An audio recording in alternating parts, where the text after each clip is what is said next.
Alright folks, just taking a few warm-up shots before I test my new broadhead for flight and accuracy.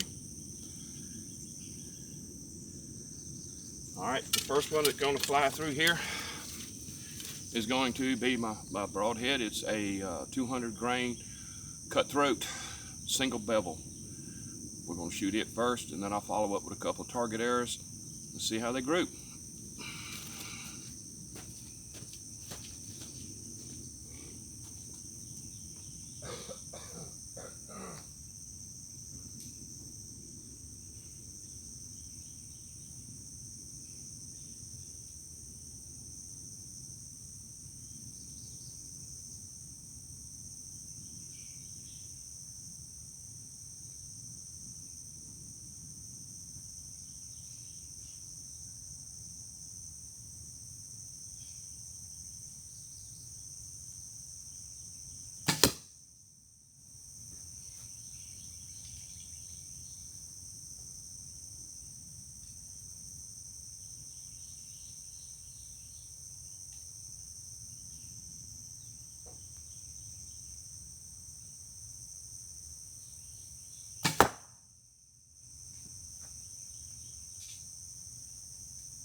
Well, I have to tell you, I'm happy.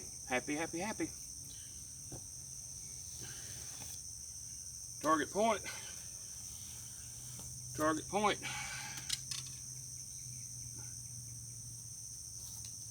Alright, this is the target point. This is my broadhead. It dead on the money, shot better than my field tips. Let's hope, I don't know. Let me see if it's sticking out the backside. It might be easier to get it out.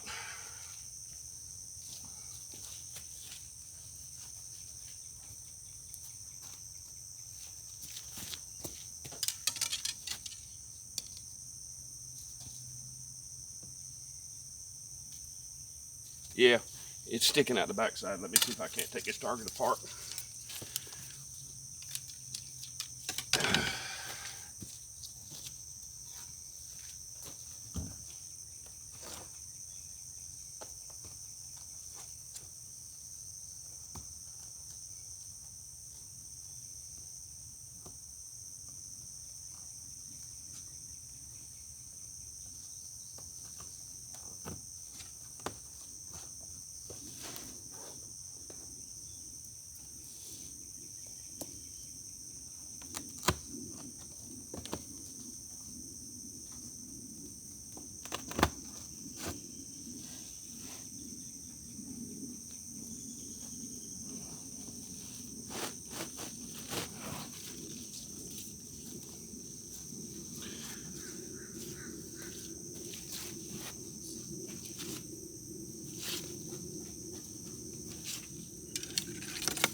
All right, bear with me, folks. I'm going to try to.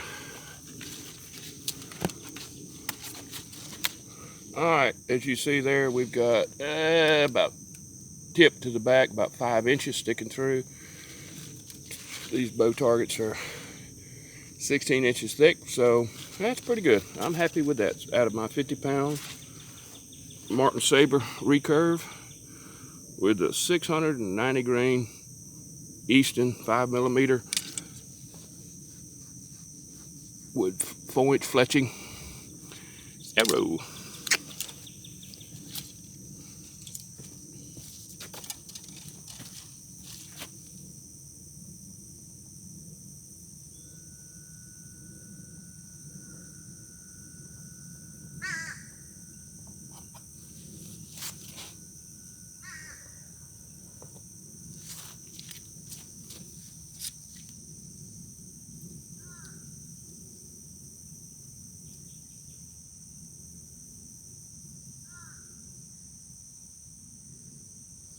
All right, there you go.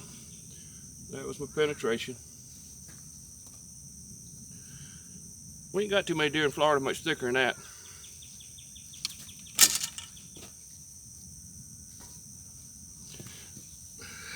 All right, this broadhead, single bevel.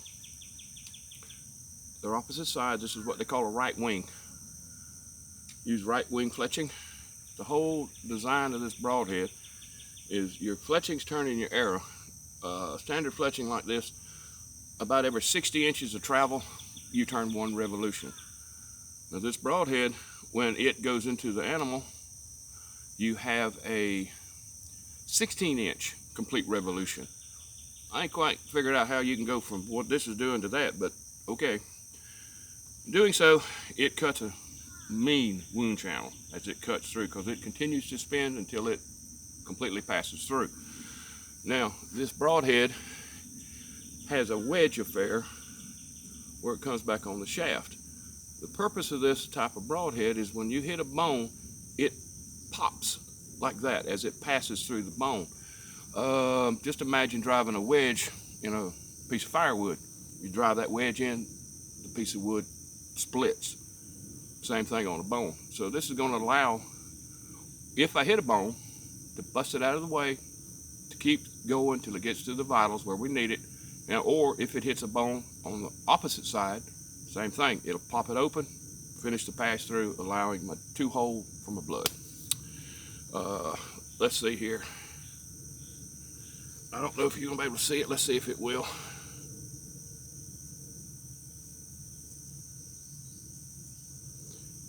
Yep, there's a few hairs on there after passing through this rubber target. She still shaves. I'm impressed with it. I think it's going to do what I want it to do. Of course, the proof will be in the pudding, if you know what I mean. All right, now, I guess all the paper tuning, bare shaft tuning, it was all worth it, because it put my arrow right where I wanted it. So I'm tickled with all that. So now it's just a matter of practice to build up my strength and make sure everything stays the same. Probably won't be no more videos on the archery until I get my tree stand set up and I start sighting in my tree stand sight. At that time, you know, we'll get back to the archery. I am going to make a muzzleloader, start making some muzzleloader films for you.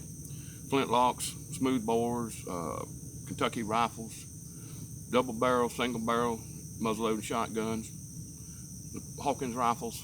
I got a few of everything. But anyhow, tell you a little story. Way back in the beginning, my cousin had got a hold of a broadhead, and it was called a Magnum something. I don't remember what, but that broadhead was about 1.5 inches, 2 inches wide, about 2 inches long. Had some holes cut through it, you know, ventilators or whatever they call them. And this is supposed to be the Mac Daddy. Well, back then, that's when we were still buying cedar shafts with a broadhead glued on. There wasn't a whole lot of selection out there. So in his backyard, he lived in a little subdivision, and in his backyard, he'd set up a couple bales of hay, then put a piece of plywood, full sheet behind it, just in case we missed. We did a lot back then. We did miss a few. So anyway, he got this new broadhead, and he said, "Come on over, we got to try this thing out." So we went over there that afternoon and got our bows out, of course. I think we were shooting Polar 2s back then. That was when they first got, Baird came out with the compounds. You had to string them. They had wheels you could set for your different weight, and you could string it, and then you unstring it by those cables, you know. They didn't perform as good as this Martin Saber recurve, but you know, that was the hot stuff back then. Well, anyway, we set up there at 10 yards and shot it. Well, the broadhead, it just started to veer a little bit, you know, plane up a little at 10 yards. Well, let's see what it does at 20. So we back up to 20. I let go of that arrow. Now, mind you, now this is a 4x8 sheet of plywood. We're aiming in the middle of it. I missed the whole dad blasted thing. That arrow's going along there, and all of a sudden it starts making a noise, sounds like a helicopter, and all of a sudden that arrow just right over the top of the plywood, through the hedge, into the neighbor's yard. Oh Lord.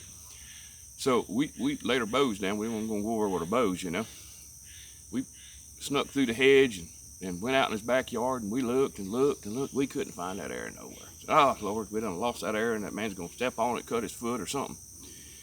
Well, along about 9 o'clock that night, my cousin got a knock on his door.